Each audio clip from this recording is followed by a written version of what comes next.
Provérbios, Eclesiastes, depois vem Cantares. Eclesiastes, capítulo de número 3, versículo de número 1 a seguir. Temos uma passagem muito conhecida, muito bonita, e eu sei que o Senhor vai falar conosco. Quem precisa ouvir a voz de Deus, diga amém. Vamos juntos então meditar. O versículo 1 diz assim: tudo tem o seu tempo determinado. Vocês vão ler comigo, tá? Vamos lá. Tudo tem o seu tempo determinado, e há tempo para todo propósito debaixo do céu. 2. Há tempo de nascer. Tempo de nascer e tempo de morrer. Tempo de plantar e tempo de arrancar o que se plantou. 3. Tempo de matar e tempo de curar. Tempo de derribar e tempo de edificar. 4. Tempo de chorar e tempo de rir. Tempo de plantear e tempo de saltar. Versículo 5. Tempo de espalhar as pedras. Tempo de ajuntar pedras. Tempo de abraçar e tempo do quê? Afastar-se de abraçar. Tempo de buscar. Isso aqui é difícil, hein? Tempo de buscar e tempo de perder. Tempo de guardar e tempo de deitar fora. Tempo de rasgar e tempo de coser. Isso aqui é difícil, ó. Tempo de estar, vamos lá, tempo do que? Estar? Tempo de estar calado e tempo de falar. Tempo de amar, tempo de aborrecer, tempo de guerra, tempo de paz. Que vantagem tem o trabalhador naquilo que trabalha? Qual que é a vantagem? Tenho visto o trabalho que Deus deu aos filhos dos homens para com eles os afligir. Versículo 11. Eu vou encerrar agora. 11. Tudo fez formoso. Tudo fez formoso. Tudo fez perfeito em seu tempo. Também pôs o mundo no coração deles, sem que o homem possa descobrir a obra que Deus fez desde o princípio até o fim. Amém. Vamos fazer uma oração? Fechando os olhos. Feche os olhos, curva a sua cabeça agora. Tranquiliza aí o teu coração. Deus vai falar com você. Senhor, fala conosco. Já louvamos, já oramos, já testemunhamos, já ofertamos. Agora é a palavra, Senhor. Fala com a igreja. Fala com aqueles que assistem esse culto agora. Fala na alma, no coração de cada um aqui, Senhor. Nos instrui, nos abençoe. Precisamos ouvir tua voz. Em nome de Jesus. Amém. Quantos podem aplaudir Jesus com forte glória a Deus? Aleluia. Eu particularmente, eu amo falar de Eclesiastes. Amo. Porque é um livro que uma leitura rápida, simples, uma leitura normal assim, você não consegue extrair ou meditar em tantas coisas profundas que o texto propõe para a gente. Eu me recordo uma época que eu fui na casa de recuperação, a nossa casa de recuperação, e Deus colocou no meu coração que eu tivesse, que eu separasse um tempo para ministrá-los dentro de Eclesiastes 3. Então eu fiquei lá meses, nem sei dizer quantos meses, que eu ia semanalmente lá, e cada semana eu explicava um fragmento de Eclesiastes 3. Então eu chegava lá e eu explicava para eles. Eu lia, por exemplo, aqui, versículo 2: tempo de nascer e tempo de morrer. Fecha a Bíblia. E eu começava a explicar para eles. E foram meses. E cada dia da semana que eu ia lá, eu falava de um trechinho. E Deus ensinou demais a gente. Demais. E esse texto hoje, eu não vou conseguir falar de todo ele, não vou conseguir, nem vou me aventurar, porque senão vou atropelar, e pregação de semana é curtinha, né? Mas esse texto, a primeira coisa que ele fala é que tem um tempo que é determinado por Deus, que não somos nós que determinamos. Aqueles que são adeptos à teologia chamada teologia positiva, eles não conseguem lidar com esse texto. Existe uma teologia moderna chamada teologia positiva, que é uma teologia que ensina mais ou menos o seguinte. Ela é oriunda da teologia das igrejas neopentecostais. Eles ensinam o seguinte: que aquilo que você determina acontece. Então eles ensinam você ir lá na casa que você quer morar e você determinar: essa casa vai ser minha. Você ir lá na loja de carros e falar: esse carro vai ser meu. E você fica meio que determinando aquilo que Deus vai fazer na tua vida. E você ler um texto como esse, você vê que não tem nada a ver com isso. Porque primeiro, o texto fala que existe um tempo determinado para todas as coisas que acontecem. Sendo assim, quem que determina? Quem determina o tempo das coisas? Somos nós ou quem determina é Deus? Quem determina? É Deus. Então foge de nós pensarmos a ideia de que eu vou determinar que amanhã esse carro vai ser meu e semana que vem essa casa vai ser minha. Fica impossível nós determinarmos. Por quê? Porque para cada coisa que acontece existe um tempo determinado. E o texto fica claro em dizer que não somos nós que determinamos. Que por mais que eu faça as minhas orações, que por mais que eu tenha um devocional, que por mais que eu tenha compromissos com Deus, não significa que eu posso sair por aqui determinando o que vai ou o que não vai acontecer. Então esse texto ele entra em conflito com esse tipo de teologia, porque aqui está dizendo: bom, está determinado, mas não é por você, não é pelo pastor. Quem determina é Deus na nossa vida.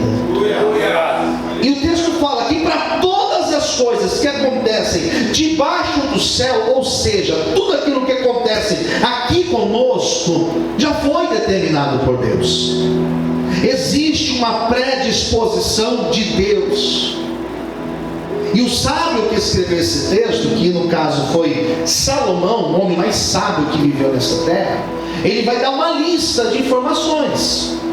E a primeira coisa que ele vai dizer, que já serve de consolo para nós, é o seguinte: tem tempo de nascer, mas também tem um tempo de morrer. Nós nascemos e nós morremos. Posso ouvir um amém, queridos? Amém. Então isso aqui não é fatalidade, não é um fatalismo. Não é ser pessimista, eu olhar para você e falar assim: você vai morrer um dia. Eu não estou sendo aqui pessimista.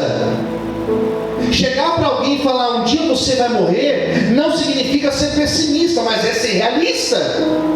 Todos nós morremos. E eu acho de extrema relevância lembrar isso, eu e você, nós lembrarmos disso, que um dia nós vamos morrer. É importante você lembrar. Se você tem os seus pais, eu tenho os meus pais, graças a Deus, vivos. É importante eu lembrar que os meus pais um dia vão morrer. É importante lembrar disso, sim ou não, queridos? Sim ou não, gente? Sim. Porque eu vou me relacionar com eles diferente. Existem pessoas que dariam tudo para ter o privilégio que eu tive ontem, de sentar na mesa e tomar café com os meus pais. Tem gente que daria tudo para fazer isso. Tem gente que daria tudo para receber um áudio da mãe, como eu recebi hoje. Então, quando eu lembro que é o tempo de nascer e vai morrer, não é somente no meu caso, mas eu tenho que lembrar que os meus pais, eu tenho que lembrar que as pessoas que eu amo, eu tenho que lembrar que isso pode acontecer com todos nós que estamos aqui, antes ou depois de mim. Então a minha forma de me relacionar com você, ela muda. Quando eu lembro que um dia eu vou morrer, eu estou lembrando que eu sou limitado. eu estou lembrando que eu não sou eterno, no sentido que eu não vou viver aqui eternamente. Existe um filósofo que ele é existencialista, talvez vocês não conheçam, ou talvez já ouviram falar. Ele se chama Heidegger. Ele fala o seguinte: não é que nós vivemos um dia após outro dia. Você não está vivendo, você está morrendo um dia. Significa que nós somos um ser para a morte. Cada dia eu estou vivendo um dia menos. Misericórdia, né? Mas faz sentido. Quem concorda, diga amém. Amém. Faz todo sentido, é um dia menos na minha conta. E o texto fala: nós vamos morrer. Amanhã, por exemplo, eu vou fazer uma cerimônia no velório. Amanhã vou falar no velório. E é importante lembrar disso. Todos nós vamos morrer um dia. Sendo assim, a gente não tem que viver a vida como diz aquela música, né? Deixando a vida levar, vida leva eu. Não tem uma música que é assim? Eu não conheço, mas vocês devem conhecer. Não tem uma música que fala isso? A nossa vida não é assim, não é deixar a vida me levar. Nós temos que viver lembrando que nós temos um dia que prestar contas perante Deus. E se nós estamos vivos hoje, isso aqui é um privilégio, irmãos. Posso ver, amém, queridos? Amém. Se nós estamos vivos aqui hoje, se existem pessoas que nós amamos e nós temos o privilégio de acabar o culto, ligar para elas, acabar o culto, mandar uma mensagem, acabar o culto e ir lá tomar um café com elas, nós temos que agradecer a Deus, porque isso é um privilégio. Deus nos deu fôlego de vida, por isso viva intensamente, mas viva sobretudo na presença de Deus todos os dias da sua vida. Você pode glorificar o Senhor por isso. Aleluia, aleluia. Teve que nascer, teve que morrer. Estou vivo, você está vivo. Pode ser esse aqui seja o último culto nosso, meu último culto, minha última pregação, a última vez que eu toquei, a última vez que eu pude ministrar. Eu tenho que dar o meu melhor hoje, irmãos. Você tem que dar o seu melhor para Deus hoje. Você tem que dar o melhor na tua casa, para os teus filhos, para a tua esposa, para o teu esposo, porque nós não sabemos nada a respeito do dia de amanhã. Glória a Deus, aleluia. Tempo de nascer, tempo de morrer. Isso aqui muda. Isso aqui muda, gente. Você quer ver uma outra coisa que muda? Aqui no versículo 2, ele fala o seguinte, ó: tempo de plantar e tempo de colher o que você plantou, arrancar o que você plantou. Isso aqui muda a gente. Isso aqui muda a nossa forma de enxergar a vida. Isso aqui muda a nossa forma de trabalhar. Isso daqui muda a nossa forma de viver dias aqui. Qual a fase que nós estamos agora? Você está na fase de plantar? Ou você está na fase de colher o que você plantou? Ou às vezes as duas coisas ao mesmo tempo? Mas quando eu entendo que eu tenho um período na minha vida que eu vou ter que plantar, eu preciso compreender que agora eu tenho que plantar, eu tenho que semear agora, eu tenho que fazer agora. E o resultado que eu estou semeando hoje, eu vou colher, e não é agora, eu vou colher amanhã. Quem entendeu, diga amém. Então calma o teu coração. Porque esse texto aqui de Eclesiastes 3, ele mostra somente pontas, ele mostra apenas extremos. Plantar, colher, nascer, morrer. São extremos, mas ele não fala o que acontece no meio das coisas. O que acontece entre o nascer e o morrer? Nós vivemos. O que acontece entre o plantar e o colher? Nós temos que semear, nós temos que regar, nós temos que cuidar da terra, nós temos que adubar a terra, nós temos que preparar tudo, nós temos que esperar o tempo de Deus chegar na nossa vida. Por isso, em nome de Jesus, deixa Deus por paz no teu coração. Pastor, mas eu não estou colhendo, mas vai colher ainda. Pastor, mas está demorando para verde o fruto ainda. Daqui a pouco você vai ver a colheita de Deus na tua vida. Daqui a pouco você vai ver que a tua oração pela tua casa não foi em vão. Daqui a pouco você vai ver que a sua fidelidade a Deus no teu dízimo, na tua oferta, não foi em vão. Daqui a pouco você vai ver que você ter orado pelo teu filho até hoje não foi em vão. Você vai colher os frutos da tua oração. Diz Deus para você nessa noite. Aplauda e exalte a Ele por isso. Aleluia. Quer para Deus aplaudir mais forte? Glória a Deus. Aleluia. Isso aqui muda a gente, irmãos. Isso aqui muda. plantar e colher, plantar e colher. Hoje eu estou plantando. Hoje eu estou plantando em vidas, hoje eu estou plantando no reino de Deus, hoje eu estou plantando na minha vida profissional, hoje eu estou plantando estudando, hoje eu estou plantando. Você vai colher isso na tua vida. Não pare de plantar. Fala para o seu irmão do lado, não pare de plantar. Pastor, mas eu já estou colhendo. Você está colhendo? Seja inteligente, continue plantando. Não pare de plantar não.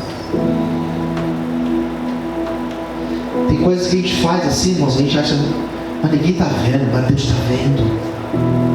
Daqui a pouco Deus te honra. Quantas vezes eu evangelizei aqui nessa Brasilândia, sozinho, e é sozinho, pastor Ricardo, aqui na Brasilândia, você entregando folhetos, revistas de evangelismo. Eu pensava, meu Deus, que guerra, né? Como é difícil começar um trabalho. Mas eu estava semeando. Depois Deus trouxe a colheita. Deus está falando com alguém aqui hoje. Seu trabalho não tem sido em vão. As tuas orações não têm sido em vão. As suas vindas até a igreja, até as suas vindas para ouvir a palavra, isso não tem sido em vão. Tem uma outra coisa aqui que muda a gente. Eu vou saltar, mas o versículo 6, isso aqui também muda. Porque olha o que ele falou no versículo 6. Olha o que diz aqui. 6 não, vamos ler antes. O versículo 4. Olha o que ele disse aqui, ó. Tempo de chorar e tempo de rir. Repita comigo. Tempo de chorar. Tempo de chorar. E tempo de rir. Tempo de rir. Tempo de chorar é amargura, é tristeza,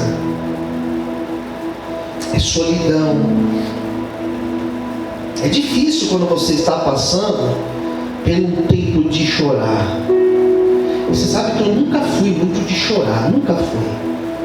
Nem na presença de Deus, nem me emocionando assim com coisas, nunca fui muito de chorar. Mas teve uma fase da minha vida que foi tão difícil que Deus me mudou nesse sentido. E hoje, graças a Deus, eu digo graças a Deus porque eu acho que faz muito bem chorar, né? Não sei se você tem facilidade para chorar. Tem gente que chora com tanta facilidade, né? Assiste comercial de TV, comercial de margarina, tá chorando, né? Minha mãe, às vezes eu falo para ela, mãe, pelo amor de Deus, para de chorar, mãe, se controla. Ela chora, ela chora. Às vezes eu começo a contar as coisas para ela, que Deus falou comigo, ela vai chorar. Minha mãe é uma bênção. E eu não tinha essa facilidade para chorar. Mas Deus permitiu passar por tantos processos na minha vida, que hoje eu me tornei uma pessoa muito mais sensível, no sentido de chorar na presença de Deus. Quem entendeu, diga amém. Porque a questão não é chorar. A questão não é chorar. A questão não é eu chegar para o Vinícius e chorar para o Vinícius. Não que não possa fazer isso. Chegar para a Flávia e chorar para ela. Não que eu não possa fazer isso. Desabafar com alguém. Mas aqui o chorar é no sentido de você chorar para Deus. Chorar para Deus. Quem entendeu, diga amém. De você fechar as portas do teu quarto, de você colocar os teus joelhos no chão, de você colocar a tua cara no pó, como diz a Bíblia, e você chorar aos pés de Deus, como Ana fez. Senhor, eu estou aqui sendo afrontada, eu estou sendo zombada por Penina, eu não suporto mais isso. E ela chorou aos pés de Deus.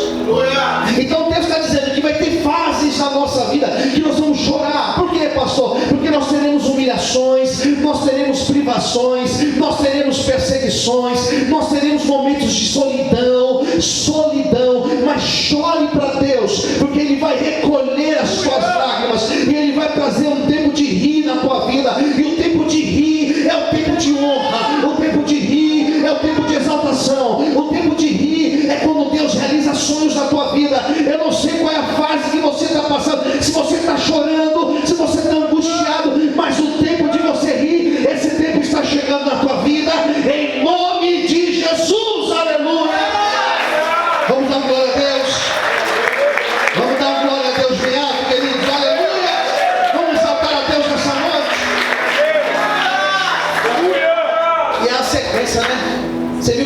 mas não é o tempo de rir, depois você chora. É o contrário. Você chora, depois você ri. Posso ouvir um amém, queridos? Amém. Não é tempo de morrer, depois você nasce. Não é isso. É o contrário. Primeiro você nasce, depois você morre. Primeiro você chora, depois você ri. Já parou para pensar que na vida acontece isso? Você chora, você passa pela luta, daqui a pouco você conta o seu testemunho, porque é o primeiro você passa no processo onde você é preparado, moldado por Deus. Depois Deus vem aqui te honrar, e você ri, e você se alegra. Eu quero profetizar que o tempo de você se alegrar está chegando. Eu não sei qual é a área, amém? Mas esse tempo de você se alegrar está chegando na tua vida, em nome de Jesus. Dá uma glória a Deus aí e adore ao Senhor nessa noite, amém? Amém, queridos? Eu acho que dá tempo de mais uma. Vamos lá. Falou comigo, eu acho que vai falar com você. Versículo 6, pega aí. Olha o que diz o 6. Tempo de buscar e tempo de perder. Tempo de buscar e tempo de perder. Tem tempo que você ganha. E é tão bom quando você ganha. É tão bom quando o meu time ganha, quando o seu time ganha. Meu Deus, faz tempo que meu time não ganha, não vai voltar na boa fase. É tão bom, né, Vini? Você lembra? Eu nem lembro mais. Faz tempo. Antigamente falava assim, não desce a bola agora, torço pro Brasil. Mas não vai nem falar que torço pro Brasil, né? Queridos, volta o texto aqui. Tempo de ganhar é bom demais. É bom quando você ganha, porque você respira. É bom quando você ganha, porque você se alegra.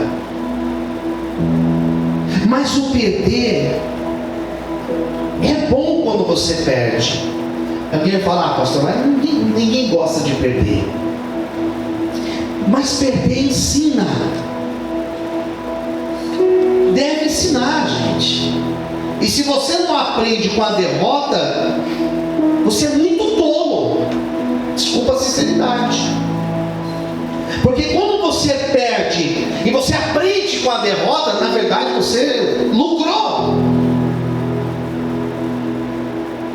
Eu já perdi algumas coisas na vida. Eu já cometi alguns erros na minha vida que eu perdi. Perdi coisas, perdi dinheiro, perdi oportunidades, que eu falei assim, eu nunca mais vou perder aqui. Isso daqui não, porque eu aprendi. Quem entendeu, diga amém. Amém. Eu aprendi. Esses tempos atrás aí veio uma pessoa falar comigo, pastor, porque olha, apareceu uma oportunidade aqui, não sei o que lá, de criptomoeda. Eu falei, rapaz, esse negócio aí não dá certo, não vai dar certo. Você não assistiu a televisão, você não viu lá no Fantástico? Eu falei, irmão, ele queria me colocar aqui, não sei o que. Eu falei, isso daí é pirâmide. Não é pirâmide não. Depois de uns 2, 3 meses, irmão, vou falar comigo, pastor, tomei uma rasteira, ia te colocar na rasteira. Eu falei, irmão, pelo amor de Deus, tem coisa que a gente não precisa perder 2 vezes. Posso ouvir bem, queridos? Você não precisa perder 2 vezes. Você não precisa tomar 2 pancadas na cabeça 2 vezes. Aprende na primeira. Às vezes Deus permite você perder para você valorizar. Às vezes Deus permite você perder para você aprender e não cair mais nos mesmos erros. Tem um tempo que você ganha, tem um tempo que você perde. E no tempo que você perde, fica tranquilo, porque a virada de Deus daqui a pouco ela chega. A honra de Deus daqui a pouco chega. Você pode ter perdido, mas o Deus que nós servimos, Ele é o Deus que restitui, Ele é o Deus que cura, Ele é o Deus que restaura, Ele é o Deus que traz coisas novas para a nossa vida. Fique em paz. Se você perdeu,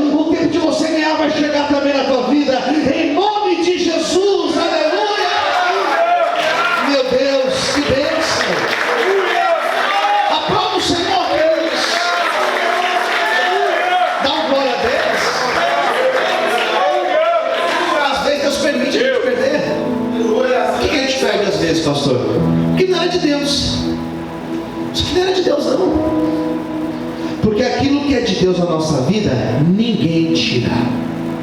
Diga para o seu irmão do lado: o que for de Deus para você, fala assim: ninguém vai tirar.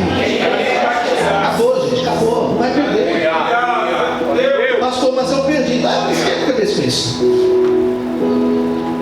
Não era de Deus. Deus tem algo melhor para você. Deus tem algo maior para você. Então, entenda: o cristão perde. Não é sempre, mas às vezes nós perdemos. E quando nós perdemos, atrás disso, por detrás disso, tem um ensinamento de Deus. Todas as vezes que você perder, Deus está te ensinando algo que com a vitória você não ia aprender. Então precisou perder. Quem entendeu, diga amém. E eu vou encerrar agora, porque o horário já foi, no quinto e último. Falou muito comigo, versículo 7, que diz assim, olha: tempo de rasgar, tempo de coser. Eu acho forte isso aqui, mas hoje não dá tempo de explicar. Daí vem o seguinte, ó: tempo de estar calado e tempo de falar. O tempo de rasgar, o tempo de coser, que não dá tempo de falar, faz uma menção lá na antiguidade, que eles rasgavam as vestes em sinal de humilhação. É forte demais. Mas o que eu quero dar ênfase está aqui, ó: tempo de ficar calado. E como é difícil você ficar calado em certas situações. Eu, como pastor, às vezes tenho vontade de falar algumas coisas, eu não posso falar, porque quando você tem intimidade com Deus, quando você tem o Espírito Santo dentro de você, já deve ter acontecido com você, de você querer falar e o Espírito Santo: shh, fala nada, não fala. E você vai lá e engole. Com quem já aconteceu isso? Diga amém. Você não vai falar nada, pastor, mas você não vai se justificar, você não vai falar, você não vai tirar satisfação. Minha vontade é falar, tirar satisfação, explicar. E o Espírito Santo fala assim: não, você não vai falar nada. Você vai se calar. Porque quando você se cala, Deus fala por você. José passou por tudo que ele passou. Você não vai falar nada? Não. Foi acusado pela esposa de Potifar. Foi acusado que ele queria ter algo com ela, que ele queria violentá-la. Foi acusado injustamente. Você não vai falar nada, José? Não vou falar nada. O justo não precisa se justificar, porque Deus é a sua justiça. Estar calado significa que você não precisa falar. Estar calado significa que você não vai falar, você vai deixar Deus falar por você. Estar calado significa que tem horas que você não tem que chegar no seu filho ou na sua filha e tentar convencer. Tem hora que você tem que ficar calado, apenas orando, e o Espírito Santo vai tocar nele, vai tocar nela, vai tocar naquela pessoa. Você não vai falar, você vai orar, você vai pôr na mão de Deus, e Deus vai agir, vai converter, vai trazer o arrependimento. Deus vai fazer uma grande obra. Por isso, se for para você calar, se cale e deixa Deus falar por você. Você pode aplaudir o Senhor essa noite, aleluia. Você pode dar uma glória a Deus aí, meu irmão, aleluia. Tem hora que você tem que falar. Sim, é verdade, tem hora que você tem que falar. Tem hora que você tem que falar. Tem hora que você tem que testificar. Tem hora que você tem que explicar. Só que tem horas que você tem que ficar quieto. E geralmente é naquelas horas que você quer explodir. Daí, quando você consegue ser moderado e se calar, você evita um monte de problemas. Quem é casado sabe, né?